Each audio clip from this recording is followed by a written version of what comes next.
has been happening in the news world as regards business, political, economy, and all of that. All of the updates right here on our website. So please check it out so that you can stay informed and educated. Remember, information is power, and information is key, and that is why Eagles 102.3 FM will continue to empower you.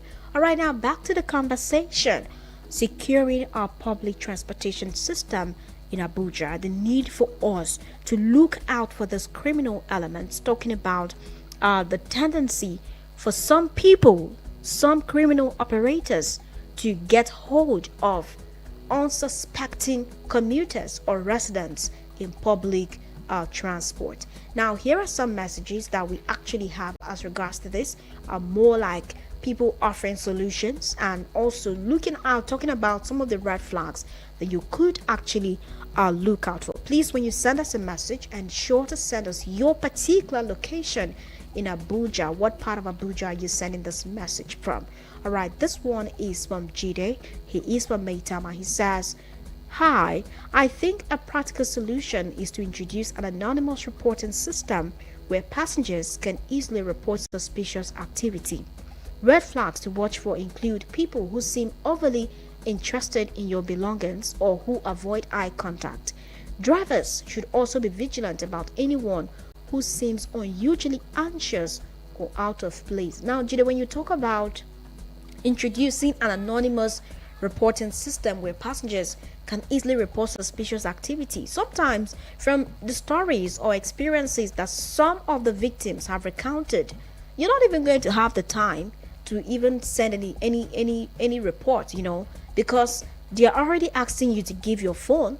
They could collect all of your phones, everything on you, so that there are no traces, and they could just go ahead beating you and stuff. So how do we see how practical this is? Well, you could also send us a message again explaining your point further so that we could have an understanding. But if we're saying that this anonymous reporting system is going to be for those who are going to be like the private whistleblowers, if you know your neighbor that's into this, yes, you know a neighbor that's into this one chance operation, you know that this your neighbor, this is what he's doing or she's doing, but you are shielding them. I think that this is what should be done. Or maybe you don't want to shield them, you want to report, but you're also scared that maybe if you report you are going to cast. Then I think this anonymous reporting system could help. I do not know how that is going to be done, but I think that the security agencies are going to handle it there, and whatever information that you provide to them is going to be very handy, because from our understanding, the security agencies want you to be a part of this and also get involved. Yes, because they cannot do this alone. It is a collective responsibility. All right, we have another message. This one is actually from Ngozi. She says, "I am Ngozi from Asokoro. Hi, Abuja Now. Strengthening communication channels between passengers and law enforcement could be very effective. Installing panic buttons in buses and teaching passengers to recognize red flags such as overly friendly strangers or those who insist on sitting too close could help prevent these incidents. It's also important for drivers to follow strict protocols when picking up and dropping off passengers." This is very, very important. Yes, I think that our public transportation should have panic buttons. Yes, this panic buttons very important too, because the moment, okay, even if they collect your phone, you could just take that risk, press the panic button, and then maybe there's an alarm that will be ringing at the head of the bus, and then people are like, okay, this bus has been hijacked by this criminal element, and somehow an effort could be made.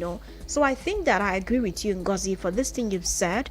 Thank you very much, all the way from Asokoro. And this one is Michael from Gwarimpa. He says, "Greetings." Hi, greetings to you, Michael. He says, "I propose regular safety workshops for both drivers and passengers. Drivers should be trained to spot warning signs like passengers who act aggressively or seem to be monitoring others. Passengers should be educated about keeping their valuables secure and staying aware of their surroundings. Enhanced collaboration between public and transport authorities and local is crucial." Yes.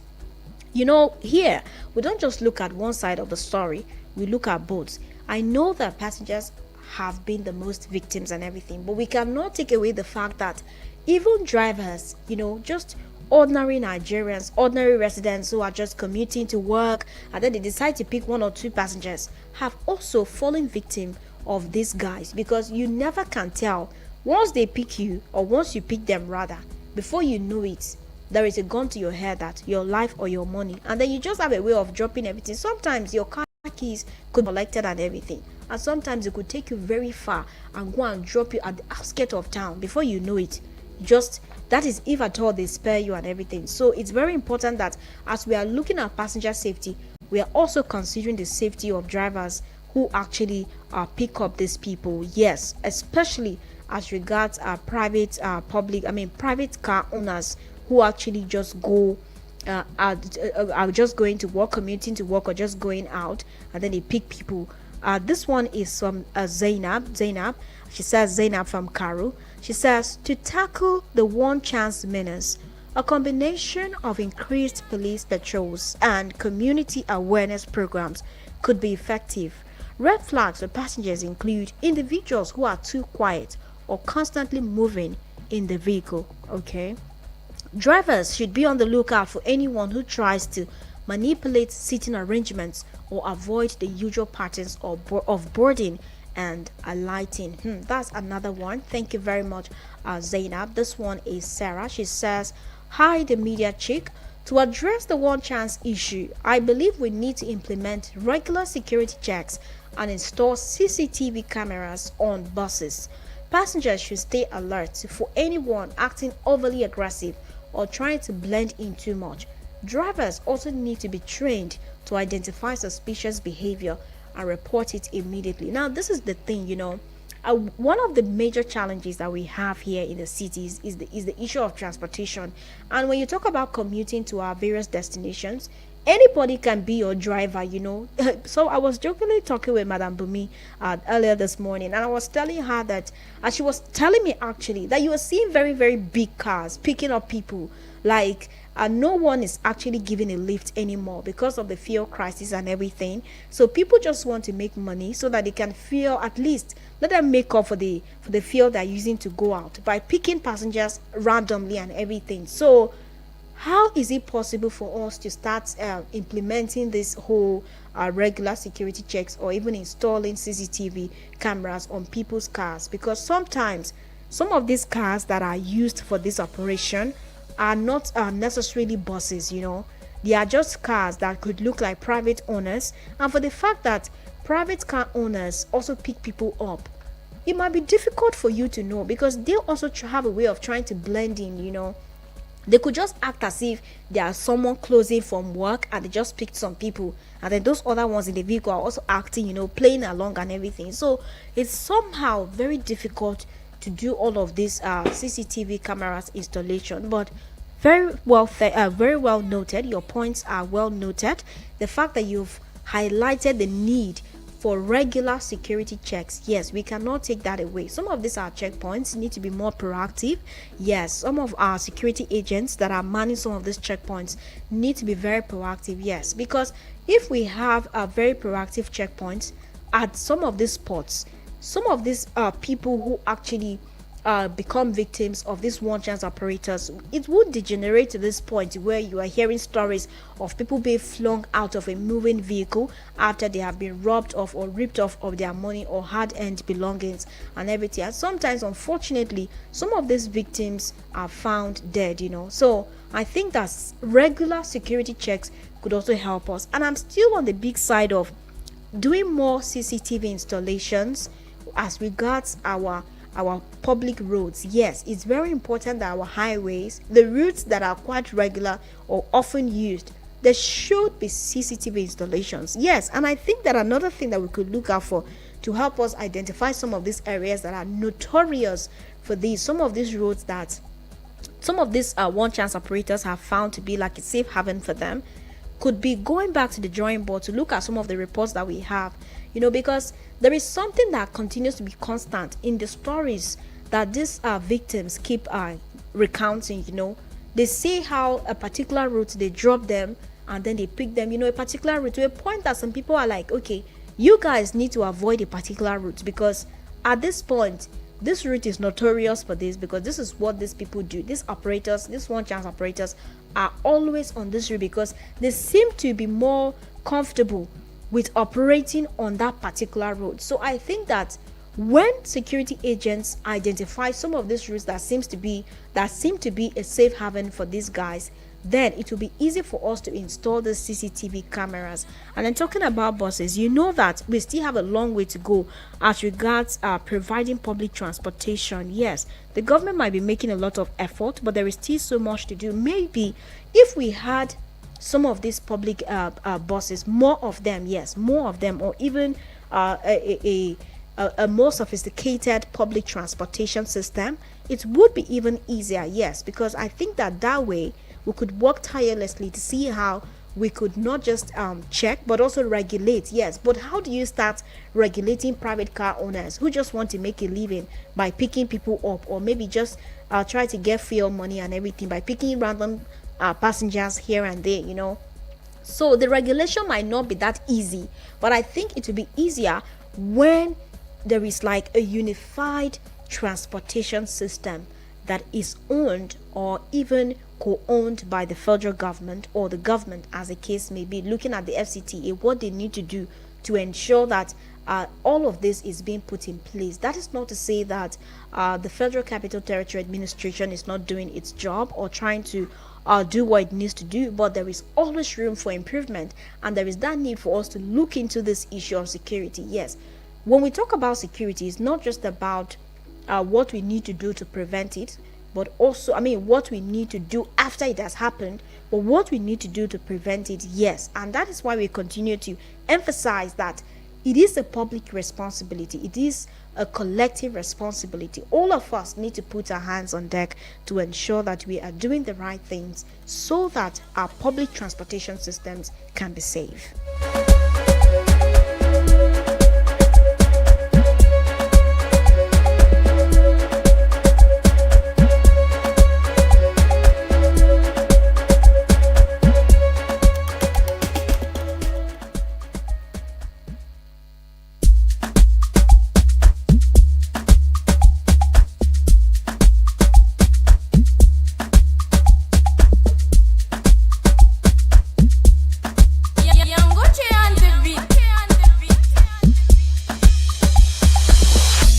You're still tuned and listening to Abuja Now on the Media Extra Show on Eagles 102.3 FM Abuja, and it's just about 12 minutes before we call it a wrap on this hour right here.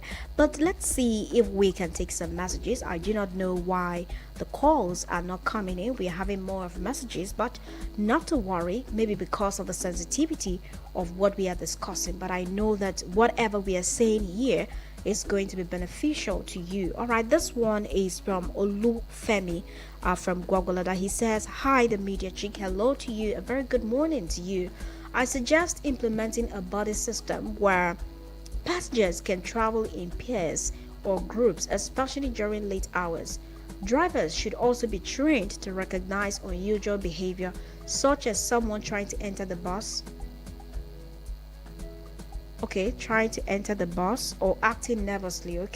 Increased patrolling at bus stations could also be beneficial. I think what you're basically suggesting is the fact that people should try to travel in pairs. Yeah, maybe people who work in same offices or at different or strategic bus stations.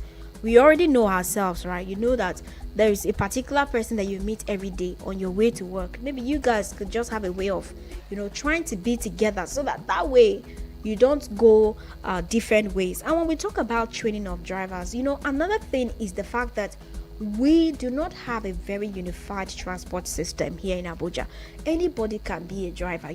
Anybody can be a driver so long as you have a car and you are willing to drive, you're willing to pick someone, you could just be a driver. So some of these suggestions that you guys are making, they could look really good on paper, but the implementation is the problem, because how do you go about it when there is little or no unified transport system, especially as regards commuting to your workplace? Because someone could be going to work and then he just decides to pick people up, and then he continues to do that just as a way of trying to uh get his recoup his fuel money and everything. So it's really not that simple, but I hope that the security agencies, agents who are professionals, will look at how to take some of these suggestions into consideration.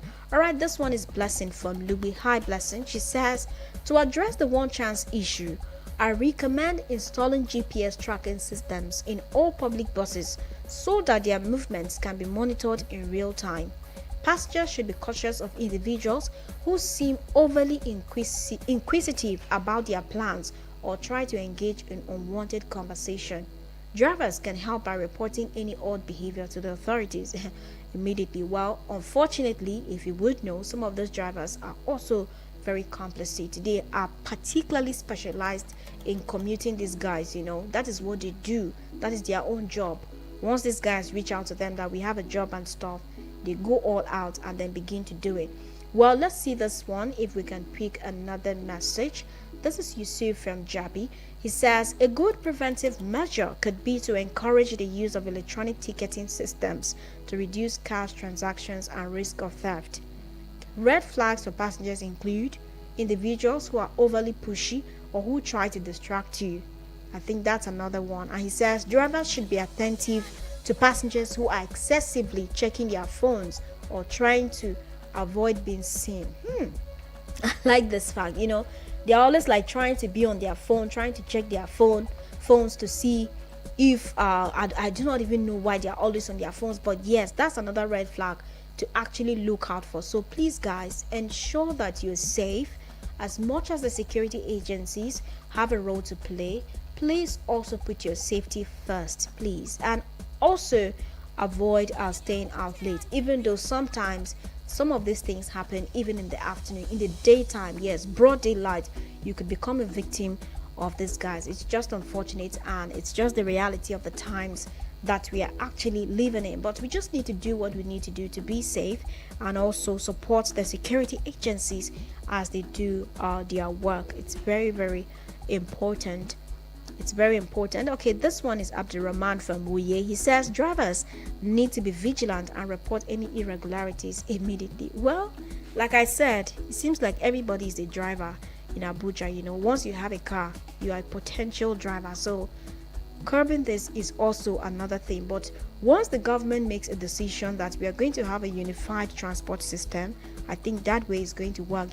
Maybe there could be a provision where if you want to be commuting people from work to and fro work, then you should register so that they would know that your vehicle, even though private, that is what you want to be doing. I think that way could just help us, because sometimes people fall victims as a result of trying to find people who are going their way, and then also trying to see how they can recoup their fuel money and everything. So basically, this is what it is, and you would agree with me that it's been an amazing time right here on Abuja Now, and I hope that next time when we return right here on the show, we shall talk more about what it is like living in Abuja and some of the things that we need to take into cognizance to not just have a thriving city, but a city that is secure for everyone, not just for the residents, but even for the visitors who come into the town. Thank you so much for listening. I am Cassandra, your media chick, and remember, this is the Meet the Extra show where we take you from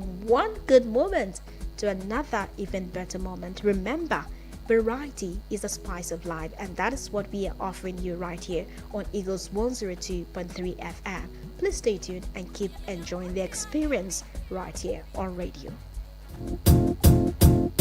It might seem crazy what I'm about